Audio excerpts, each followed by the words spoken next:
Okay, Julie, can you tell me a little bit about what induced you to become involved in the program? What inspired you to become a volunteer reading tutor?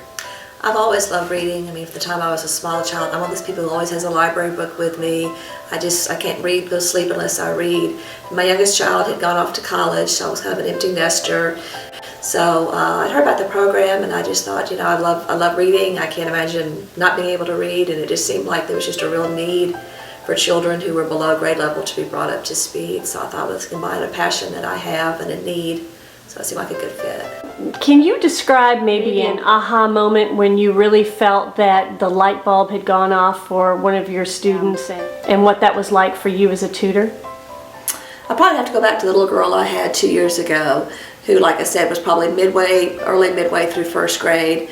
And like I said, as we got into the kind of this time of year, and the way they have the books, they've changed it this year, but they used to be by reading level. They would be on there like 1.5 would have a group, 1 would have a group. Now they're doing A, B, C, D. But anyway, as she was reading the second grade books, and then I was starting to move to the third grade books, and she was in the chapter books, and she was reading, like I said, just very complicated words and sentences, and to the point where I was basically just listening to her read versus having to help her sound out words or whatever.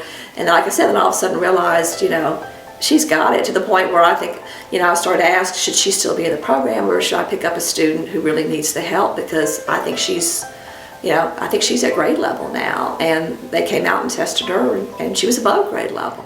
Many of our students come to us with limited life and background experience. As a result of this, they come to us often with severe deficits in their academic ability.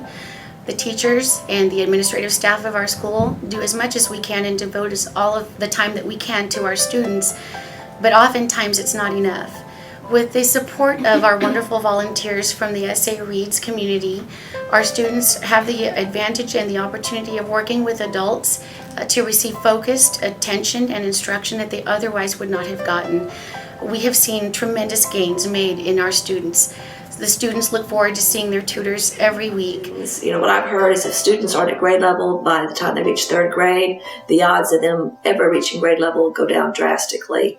And I know the dropout rate in certain school districts is really high. And then those kids, they don't get as good jobs, and it seems like they get in the cycle where, they just can't rise above. And I think the kids, if they can become better readers and become grade level, then I just think they have more options in their future. And maybe they will go to college, or they'll be able to get a better job, or they'll just have more possibilities. The main reason a person should volunteer to be a VRT with San Antonio Reads is it's an excellent opportunity to serve as a role model for a child and to build a relationship with a child who may otherwise not have a positive role model in their lives.